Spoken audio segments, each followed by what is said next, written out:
মুখে আমরা বলবো বিবেকানন্দের কথা। বিবেকানন্দ যখন বলেন তুমি মুচি মাথর ওঠো আমার ভাই, সেটাকে আমি কার্যকরী করব না, কিন্তু বিবেকানন্দর গরিবা পোশাকটাকে নিয়ে আমি ব্যবসা করব। জনের ছবি দেখতে পাচ্ছেন, মাত্র 21 বছর বয়সে তার ফাঁসি হয়ে গিয়েছিল। আরেকজনের ছবি হয়তো নেই, তার কথা মনে করতে হবে। তিনি সকলের কাছে পরিচিত মাস্টারদা সূর্য সেন।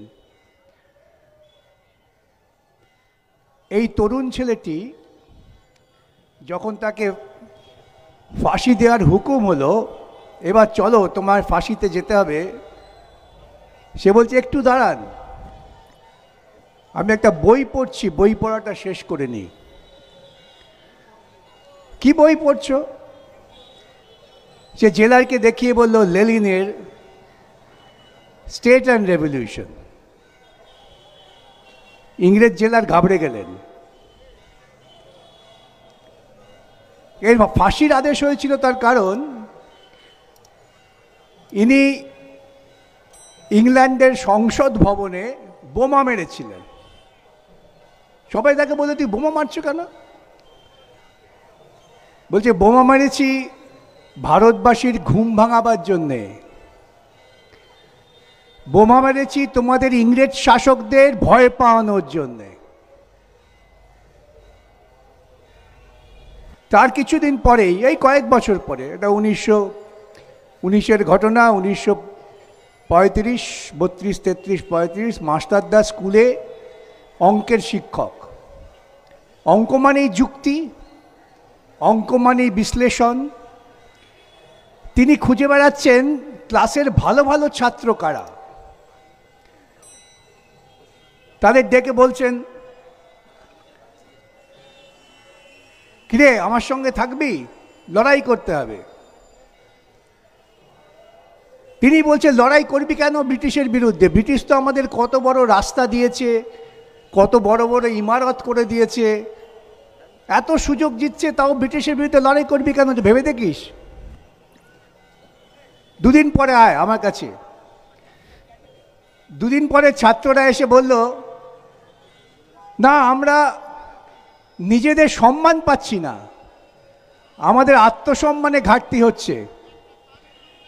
ব্রিটিশ শাসকেরা আমাদের উন্নয়নের নাম করে রাস্তা দিচ্ছে, বাড়ি দিচ্ছে, রেলগাড়ি দিচ্ছে, কিন্তু আমি যে আমার একটা আত্মসম্মান তা দিচ্ছে না। আমাকে বলছে এটা নেটিভ।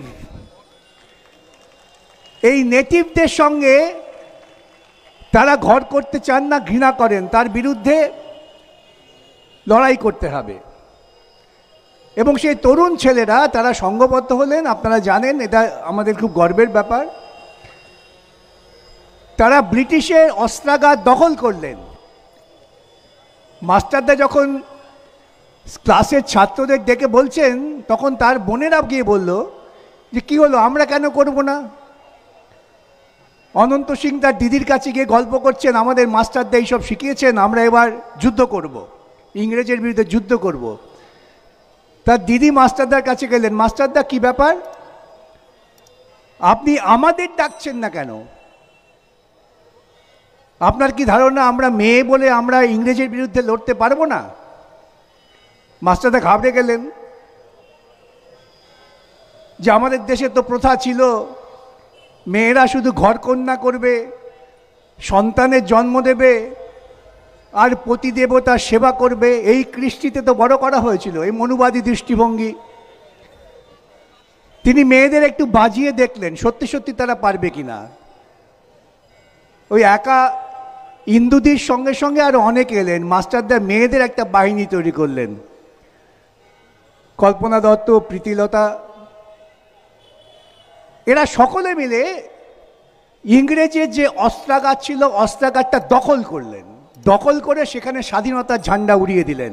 তারপর যুদ্ধ হলো, অসম যুদ্ধ জালালাবাদ পাহাড়ে। সেই গল্পের কথা আপনারা নিশ্চয়ই জানবেন। আমি শুধু এই কথাগুলো বলছি এই জন্যেই যে ইংরেজ সাম্রাজ্যবাদের বিরুদ্ধে ভারতবর্ষের মানুষ লড়াই করেছে। তাদের উদ্দেশ্য ছিল কি, যে আমরা ইংরেজ সাম্রাজ্যবাদীদের তাড়াবো আমার দেশ থেকে। এখন এই তাড়াবার জন্য যখন সমস্ত দেশের মানুষ ঐক্যবদ্ধ হচ্ছেন, ইংরেজ পুঁজিপতিরা অনেক বুদ্ধিমান, ধুরন্ধর ব্যবসায়ী জাত, তো তারা ঠিক করলেন যে এই যে মানুষের ঐক্য, এই ঐক্যটাকে নষ্ট করতে হবে।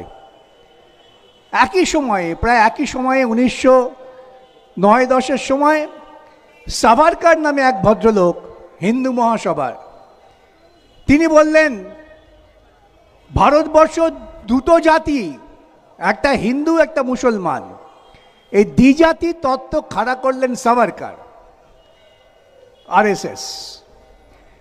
এবং এটা যেই মুহূর্তে দ্বিজাতি তত্ত্ব সাভারকার খাড়া করলেন, তখন ইংরেজ বিশাল অংশের যে মুসলিম সম্প্রদায়, তাদের নেতাদের ডেকে বললেন তোমরা এখন বুঝে নাও। তারা বলল আরে এ তো আমরা বিপদে পড়ে যাব, তাহলে আমরাও ইসলামের ভিত্তিতে দ্বিজাতি তত্ত্ব চাই। দেশ বিভাগের পরিকল্পনা শুরু হয়ে গেল। এটা আমাদের বুঝতে হবে। ভারতবর্ষের প্রতিটা মানুষকে, বিশেষ করে বর্তমান সম্প্রদায়, তরুণ সম্প্রদায়কে উপলব্ধি করতে হবে। দেশ বিভাজনের মূল সূত্রটা গেঁথে দিয়েছিল আরএসএস, এবং সেজন্যেই ভারতবর্ষের যখন স্বাধীনতা সংগ্রাম চূড়ান্ত পর্যায়ে পৌঁছে গিয়েছে, ইংরেজ এই দ্বিজাতি তত্ত্বের সূত্রকে খাড়া করে দেশ বিভাজন করলেন। যারা মুসলিম লীগের নেতা ছিলেন জিন্নাহ, তিনি বললেন আমার ধর্ম ইসলাম আমাকে নিয়ন্ত্রণ করবে, আমরা সবাই যারা ইসলামে বিশ্বাস করি তারা একটা জাতি। আর এরা বললেন যারা হিন্দু ধর্মে বিশ্বাস করে, হিন্দু ধর্ম কি আজ পর্যন্ত কেউ বলতে পারেনি, কেউ জানে না, আমি সেই বিস্তারিত ব্যাখ্যায় যাব না। হিন্দু হচ্ছে একটা সভ্যতা, যা বিবেকানন্দ বলেছিলেন। দেখেন ধর্ম দিয়ে যদি দেশ শাসন করা যায়, পাকিস্তান তৈরি হয়ে গেল।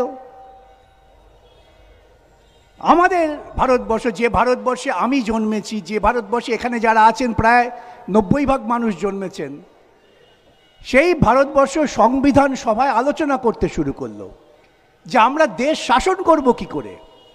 আমরা তো চিরকালই শাসিত হয়েছি, আমরা শাসিত হয়েছি মোগলদের দ্বারা, তুর্কিদের দ্বারা, সুলতানদের দ্বারা, আমরা শেষ শাসিত হয়েছি ইংরেজদের দ্বারা। ইংরেজরা আমাদের শাসন করেছে, আমরা তো কখনো শাসন করিনি। তাহলে আমরা স্বাধীন হওয়ার পর কিভাবে আমাদের দেশকে পরিচালনা করব, এটা খুব গুরুত্বপূর্ণ জিনিস। এবং সংবিধান সভায় আলোচনা হচ্ছে, সেখানে এই প্রশ্ন উঠেছিল যে এটা কেন হিন্দুদের রাষ্ট্র হবে না, ওরা পাকিস্তান হয়ে গেল, আমরা কেন হিন্দুস্তান হব না। তো সব আলোচনার পর সংবিধান সভায় ঠিক হলো, we the people of India, আমরা ভারতবর্ষের জনগণ, না হিন্দু, না মুসলমান, না বৌদ্ধ, না খ্রিস্টান, না জৈন, না পার্সি, আমরা ভারতবর্ষের জনগণ। সেই সীমান্ত পারের একজন ক্ষুদ্র মানুষ আজকে যিনি লাদাখে অনশন করছেন লাদাখের স্বাধীনতার জন্য, সেই মানুষটি যেমন, তেমন দিল্লির বুকে যিনি বসে আছেন তিনিও। আমরা সবাই মিলে ঠিক করলাম আমরা একটা প্রজাতন্ত্র তৈরি করব। প্রজাতন্ত্র মানে কি? প্রজাতন্ত্র মানে হচ্ছে আমরা সবাই রাজা, আমাদের এই রাজার রাজত্বে, নইলে মোদের রাজার সঙ্গে মিলবে কি সত্যে, আমরা সবাই রাজা।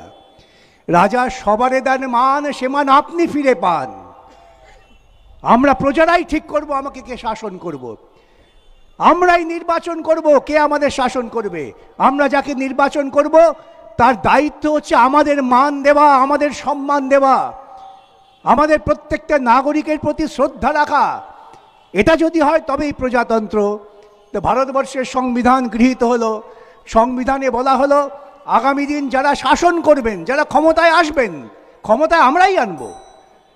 আমাদের বোকামোর জন্য আমরা কিছু বোকা লোককে ক্ষমতায় আনতে পারি, এটা তখন ধারণায় ছিল। তাই বলা হলো যে ভারতবর্ষ যখন পরিচালিত হবে তার সামনে থাকবে তিনটি লক্ষ্য: পলিটিক্যাল জাস্টিস, ইকোনমিক জাস্টিস এবং সোশ্যাল জাস্টিস। এটা অত্যন্ত গুরুত্বপূর্ণ। ইংরেজ আমাদের শোষণ করেছেন নির্বিচারে, আমাদের কৃষকেরা মারা গিয়েছে, আমাদের শ্রমিকরা বেতন পায়নি। তাই যখন সংবিধান সভায় যাচ্ছেন পণ্ডিত জওহরলাল নেহরু, তিনি কি প্রস্তাবনা রেখেছেন, এসব কথা আমাদের মনে করতে হবে, আমাদের ভুলিয়ে দেওয়া হচ্ছে। পণ্ডিত জওহরলাল নেহরু সংবিধান সভায় বলছেন আপনারা সবাই পণ্ডিত, কিন্তু মনে রাখবেন, এই ভারতবর্ষকে স্বাধীনতা দেওয়ার জন্যে সবচেয়ে বেশি আত্মত্যাগ করেছে ভারতবর্ষের শ্রমিক এবং কৃষক। সেই শ্রমিক কৃষকের মূল্যমান চুকিয়ে দিতে হবে আমাদের স্বাধীন ভারতবর্ষে। সেজন্যই ইকোনমিক জাস্টিস, মানুষে মানুষে বৈষম্য কমিয়ে দেওয়া হবে, অর্থনৈতিক বৈষম্য কমাতে হবে। একজন আকাশচুম্বী থাকবেন, আরেকজন রাস্তায় ভিক্ষাপাত্র নিয়ে থাকবেন না। আমার ভারতবর্ষে এটা চলবে না। আমার ভারতবর্ষে সোশ্যাল জাস্টিস দিতে হবে, সামাজিক ন্যায়। তুমি মুচি ম্যাথর, তোমাকে আমি ঘৃণা করি, মুখে আমরা বলবো বিবেকানন্দের কথা। বিবেকানন্দ যখন বলেন তুমি মুচি ম্যাথর ওঠো আমার ভাই, সেটাকে আমি কার্যকরী করব না, কিন্তু বিবেকানন্দর গরিবা পোশাকটাকে নিয়ে আমি ব্যবসা করব।